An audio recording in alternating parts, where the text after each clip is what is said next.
લાઠીના દુધાળા ખાતે કેન્દ્રીય મંત્રી અશ્વિની ચૌબે જળ ઉત્સવમાં ઉપસ્થિત રહી અને સર્વકોઈને પ્રેરિત કરેલા હતા।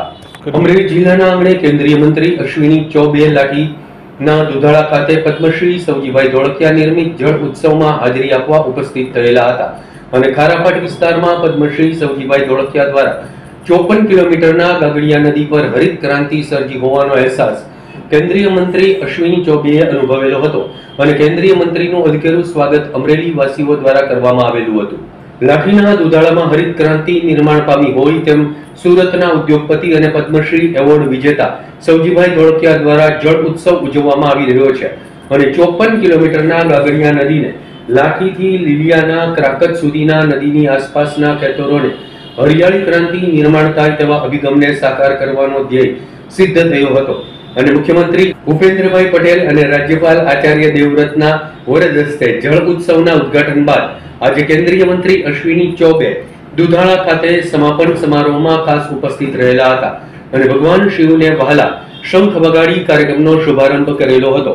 દુધાળા ખાતે જળ ઉત્સવની ઉજવણી અને કચ્છમાં થતા રણ ઉત્સવ અને મહોત્સવની સરખામણીને લાઠીના દુધાળાએ मैदान मार्यु होय तेम सूकी भट पड़ेली नदीओमां नवा प्राण पूरवानुं भगीरथ कार्य पद्मश्री सवजीभाई धोळकियाए कर्युं होवानो स्वीकार केंद्रीय मंत्री अश्विनी चौबेए करेलो हतो। दुधाला गांव में आया हूँ जहाँ हमारे ऐसे पद्मश्री सावजी ढोलकिया काका जी के प्रयास से और यहाँ की सरकार के सहयोग से एक बहुत बड़ा काम आपने शुरुआत किया है जल महोत्सव का। जल है तो जीवन है, जल है तो विकास है, जल है तो सृष्टि है, जल है तो सब कुछ है, जल है तो सुंदरता है, जल है तो खुशहाली है, जल है तो हरियाली है। आप जल महोत्सव को करके पूरे देश भर को प्रेरणा जगह देने का काम आपने किया है। आज का प्रधानमंत्री जी का जो संदेश था इस समापन के कार्यक्रम में वो हम सब देशवासियों के लिए बात है। हमारे लिए प्रधानमंत्री नरेंद्र भाई मोदी जी का वह संदेश निश्चित रूप से ये जल महोत्सव जैसा रंग महोत्सव का रूप उसी प्रकार से आने वाले दिनों में ये सदा के लिए जल महोत्सव यहाँ होता रहेगा।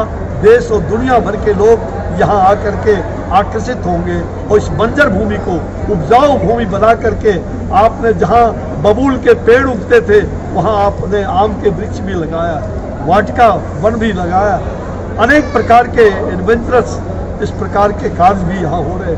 तो ऐसे जो जलाशय की स्थापना किया है 42 से ज़्यादा जलाशय इस नदी पर आपने चेक डैम बना करके जो प्रयास किया है वो सराहनीय है, अत्यंत सराहनीय है।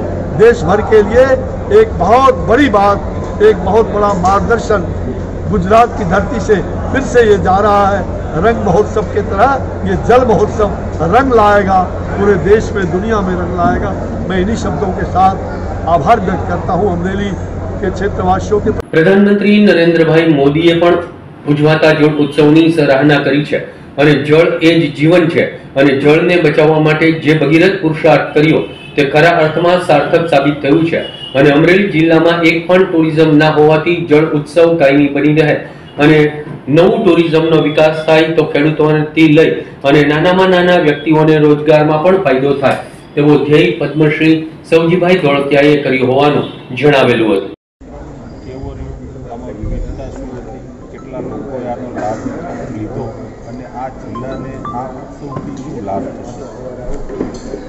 आ जल उत्सव नमस्कार मित्रों, जल उत्सवનો આજે સંકલ્પ અને જલ ઉત્સવની પૂર્ણાવતિ અને જલ ઉત્સવનું મેસેજ અને જલ ઉત્સવ સેના માટે બહુ સરસ આયોજન ગુજરાત સરકાર અને ધોળકિયા ફાઉન્ડેશન દ્વારા થયું।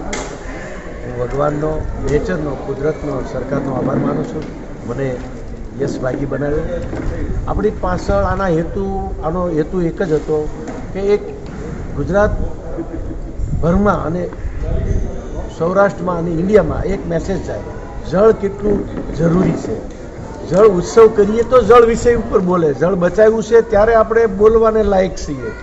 जल ने हवे मळी गयुं आनो उपयोग केवी रीते करवो, જળને કેવી રીતે વાપરવું અને જળ કેટલું કિંમતી છે, આનાથી કેટલા ફાયદા થવાના છે. જેની પાસે જમીન છે, ફાર્મિંગ છે, એના તો અનગણિત અનવિઝેબલ એટલા બધા ફાયદા છે. જમીન સુધરશે, પાક વધશે, ક્વોન્ટિટી વધશે, ક્વોલિટી વધશે, ગુણવત્તા એની સારી રહેશે, ખર્ચા ઘટશે, માણસને 2-3 ઉપજ આવશે, વરસાદના આધારે હાવ નહીં રહેવું પડે. એ તો ફાયદા ખેડૂતને છે, પણ નથી ખેડૂત એને શું ફાયદા? તો એના માટે થઈને આપણે આ ઉત્સવ કર્યો છે કે જેને ટુરિઝમના પર્પઝ પર ડેવલપ થાય ધીરે ધીરે. અમરેલી જિલ્લામાં કંઈ ટુરિઝમ નથી. અમરેલી જિલ્લામાં જવા જેવું એ પણ ઠેકાણું નથી. હવે આ ટુરિઝમ ડેવલપ થાય તો જેની પાસે જમીન નથી એને મેક્સિમમ ફાયદો થાય. રિક્ષાવાળો, ટેમ્પાવાળો, પાણીપુરીવાળો, લારીવાળો, ગલ્લાવાળો, ફટાકડાવાળો, ફુગાવાળો, મેળાવાળો, એ ટુ ઝેડ લોકો, ટ્રેક્ટરવાળો, ટ્રકવાળો, કોઈ પણ માટે આ ફાયદો થાય. એના માટે આ જળ ઉત્સવનું સ્પેશિયલ આયોજન. બધાને રોજીરોટી મળે, બધાનો વિકાસ થાય, બધાને જળથી ફાયદો તો થાય છે, પણ પ્રત્યક્ષ જ્યારે પોતાના ખિસ્સામાં ફાયદો દેખાય ત્યારે લોકો ફાયદો સમજે. બાકી તો આખી સૃષ્ટિનો ફાયદો છે, જીવ માત્રનો ફાયદો છે. એક એક પક્ષી, એક એક જીવ, એક એક પાણીના જીવ, જમીનના જીવ અને અનલિમિટેડ લોકો માટે ફાયદાકારક જળ છે. અને જળની જે આવનારી સમયમાં જળની કેટલી મોટી સમસ્યા થવાની છે એના ઉપર ચર્ચા વિચારણા થાય, એના બધા ટોપિકો લેવાય, એના ઉપર વાર્તાઓ થાય. અને આ ગુજરાત સરકાર, અમરેલી જિલ્લો નસીબદાર છે. આપણે આમનું ભારત સરકાર અને આખા ઇન્ડિયામાં, વિશ્વમાં આનો મેસેજ યુનાઇટેડ નેશન સુધી પહોંચ્યો છે. એમાંથી આપણને યુનાઇટેડ નેશનથી પણ આપણને સારો એવો રિસ્પોન્સ આપ્યો છે. દુનિયાના ટ્રસ્ટો, દુનિયાના NGO આની પાછળથી સપોર્ટેડ છે. અને ગામના લોકો આમાંથી પ્રેરણા લે, પોતપોતાના ગામમાં પોતાની પાસે જે કંઈ છે એનું બલિદાન આપે.